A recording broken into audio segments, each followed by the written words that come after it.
Hey plant gang, Miles here. Paradise in a Pot coming to you from Las Vegas, Nevada. If you're new here, welcome to our little planting channel where we talk about houseplants, how to acquire them, how to share them, how to propagate them, and what to do if you get a problem with them. Mostly we try to make them thrive. So if you like that kind of content, make sure you subscribe and give me a thumbs up if you like this video so I know to make more like it. Anyhow, in today's video, real quick, I just want to say we're going to go ahead and do something I've yet to do, and that is mount plants to this board right here. So I got a board. I don't know if this is necessarily the best board in the world to use, but I have cleaned it and I have bleached it so that it's hopefully sterile and bug free. It's an old piece of wood given to me by an acquaintance of mine, and I'd like to, I think what I'm going to do is I'm going to hang it like this, because it's got that straight edge on the top and it's got a straight edge over here. Well, no it doesn't, and not on this side either. It's cut very wonky, but it does have the straight edge across the top and it's got the character across the bottom that I really like. So we're going to use this piece of wood, and what I've gotten for tools or supplies to do our little project here is I have a couple of hooks that we're going to put into the back of the piece of wood so that we can hang it on the wall, so if you guys can see those. They're just nail hooks. They come in a little nail pack that I picked up. I also have 1, 2, 3, 4, 5, 6, 7, 8 nails, because we're going to need these little nails to mount that sphagnum moss, which I have right now soaking over here in warm water. You want to soak it for about an hour to really get it fully drenched, especially if you live in Nevada and Las Vegas where it's no humidity. You want to soak it for an hour in warm water. The water will cool off and that'll let you know it's probably ready. So go from there. So you're going to need these little nails, which you can see there, to and I'll show you what we're going to do here, but you're going to put the nails into a pattern so that you can take your fishing string, and I've got this first string, which is probably the lightest string, and you can barely see this. It's fishing line. I don't know, yeah, you can kind of see it there in the sunlight, and that's why I'm shooting this right now so that maybe I could catch it. But this is what we're going to use to anchor the sphagnum moss to the nails that are attached to the board. So make sure you stay tuned to the whole video to make sure you see how all this works. Look at that, my hand hitting the sun, that's kind of weird. Anyhow, sorry about that. So, and also I want to say the plants I've chosen to put into this mount, and I said plants plural, figure if we're going to go for it, let's go for it all the way, gang. I'm going to use, first of all, I have this Crimson Queen Carnosa that's been in water. It's rooted up really nicely and it's needed a home for a couple days now. I also have a piece of Adansonii that I forgot about in propagation, so the root's gotten a little out of control. So we're going to give an aerator a try in this. Step back. And I'm also going to remove the soil from this crocodile fern that, albeit I cooked it the day I brought it home from Trader Joe's, and I should have never done it. It was 118 degrees out. It took it a year to get rid of all the crispies from that trip on the bus home to grow me out a couple of little new leaves to start looking like it was going to be a fern, and it just kind of froze. So I'm thinking maybe the pot's too big for it now. It wasn't when I put it in there, but it's kind of shrunk down. So maybe a smaller pot, i.e. the board with sphagnum moss, will give it a chance to let the roots get more established and let it start to grow its best life. So that's the third plant we're going to use today. So anyhow, let me go ahead and get the camera turned around, get set up here, and let's get to making a mounted plant board.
saw how we put that together. Make sure that when you're done, all the nails are pointing out from the center. Once you've got that, go ahead and place your moss, your wet, wrung out moss. It's damp actually, it's not wet. Go ahead and place that on the board there, leaving a nice generous spot to start our base. So now that we've got that on there, we're going to go ahead and grab our fishing line. Got our right here, my first string fishing line. And you want to start off by making a little knot. I know in the past video I showed putting down the line. You don't want to put down the line, as I just learned myself, until the moss is there, because otherwise the line doesn't stay in place very well. So go ahead and make a knot. I don't know if you can see there. I picked a spot right here at the end, and I made a knot, and I'm going to tie it again just to make sure it's secure. It's really hard to work with this really thin fishing wire, but you can do it, because if I can do it, you can do it. You can grow plants and have a little bit of patience. You can deal with a little bit of fishing wire. Alright, so make sure that's attached, and it's not.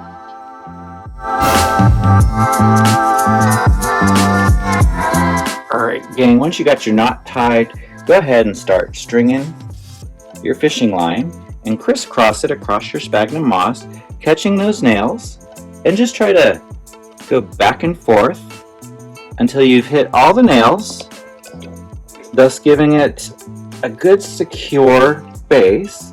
So go ahead and just try to crisscross your nails, and you can crisscross closely or you can crisscross from a distance.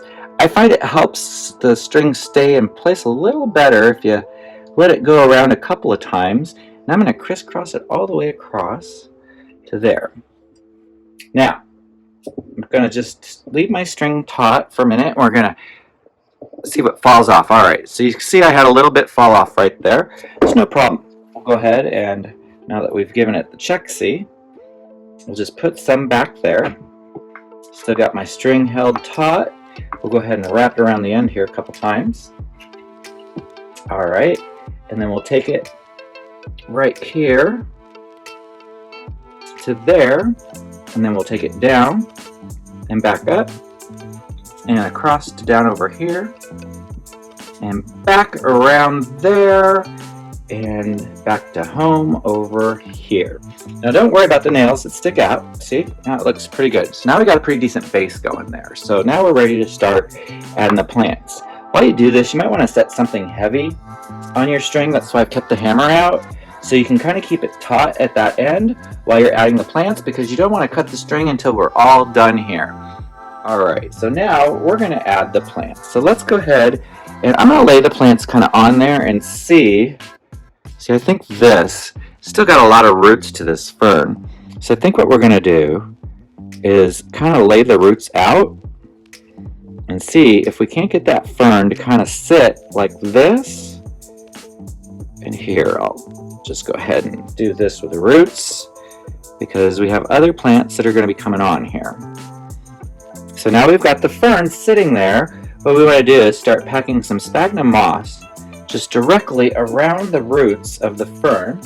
I think I'm going to have to grab a little bit more out of my bucket, and that's okay. I've got plenty sitting over here. Just again, make sure you wring it out. Hand tight's fine, because we want wet, not soggy sphagnum moss. So there we go. We got some right there. And we'll go ahead and just put it here. Get that on there and make it look nice. And you really want to make sure you cover all the roots of your plant, because this is now becoming your soil. And part of the soil is to retain water. And as you saw there, I did rinse the roots of that fern under the sink. I did that under cool water, and I did it for about 20 minutes to really make sure that the roots were as rinsed as possible. It's okay if you leave a little bit, sorry guys, if you leave a little bit of dirt on those roots. The ferns in nature would collect and create their own kind of compost, if you will. So I don't think a little bit will hurt. Just try to get most of it off as you can. So there, now we've got the fern sitting there. You can see we've really brought it out with some dimension. So let's go ahead and find our fishing line over here. Remove the hammer. Make sure everything's taut.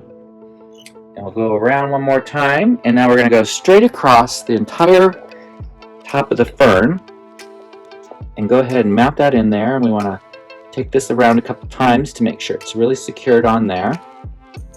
And then we're going to come back and down to this bottom nail. We're going to find that bottom nail. You can see it's quite covered. You still want to make sure and get that wire wrapped around there. But as you can see, we've almost completely hidden that over there. Come back over here, take it around a few times. Now I'm going to take it around to up top here and see if I can't bring it from top to the bottom. And back again this way to this side. Sorry if my big head's in the way. I'm just really trying to stay focused on this fishing line holding in my fern. I'm really loving how this is looking already. Alright, so we're going to take that down. Watch your plant while you do this. And we're going to wrap it around there a couple times. Oop. And make sure it's good and hooked. Here we'll take it around there. And then we're going to take it back around this end here a couple times, because there I know I can really secure it easily. And then we're going to run it all the way across again. Bring it over here and secure it. And if I did an okay job, alright, so we're going to secure that for the moment. My fern should stay attached.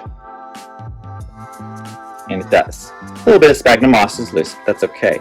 So, we've got our first plant mounted. I'm really loving this. Alright, so let's go ahead and put the hammer back on the string over here to keep it hot, so I keep it in control. And let's get our next plant. Alright, gang, I think the next plant I'm going to add is this Adansonii that's got kind of a sad little leaf, but it's got a new growth point coming out. So we're going to see how it grows as we put it into our little sphagnum moss concoction. What I'm going to do for this, since it's coming out of water roots, is I'm going to give it a little wrap so it has a little density like that fern did when we put it on there before we mount it. So let's go ahead and take some sphagnum moss. I think I need a little bit more, so I'm going to go ahead and get some more out of that jug to make sure. Yep, I did do plenty of it this morning. The key with sphagnum moss is always get more wet than you'd think. If you don't use it, it can dry out and be just fine. It can be reused and reused and reused. I love sphagnum moss for all of that purpose. Alright, so as you can see, I've got myself a nice little flat, patted out handful of it. I'm going to go ahead and I'm going to put the roots straight down into that. Kind of make sure they all have some place to go. And then I'm going to press hold it and gently wrap it up. And I see I got a little bare root sticking out there, so that's going to make that my backside. And let's see if I can't. There we go. Well, and that doesn't really look the best, so we're going to turn it around. I kind of like to see what's going on here. So what we're going to do is on that bare bit, just put some more moss across it. And let's see, I think I want it to start off and kind of maybe grow out to the side a little bit. How does that look, gang? I think I like that.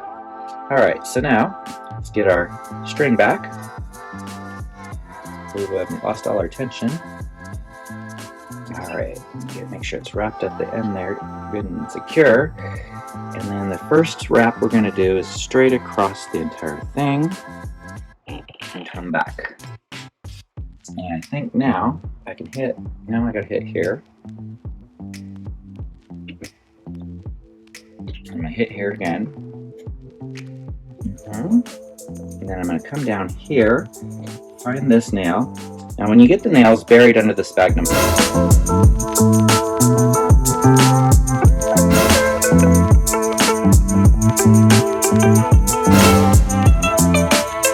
alright guys, we're back from finishing that up. I'm so sorry, but I had to finish it. My phone ran out of space, and then it takes forever to put video from the phone over the computer.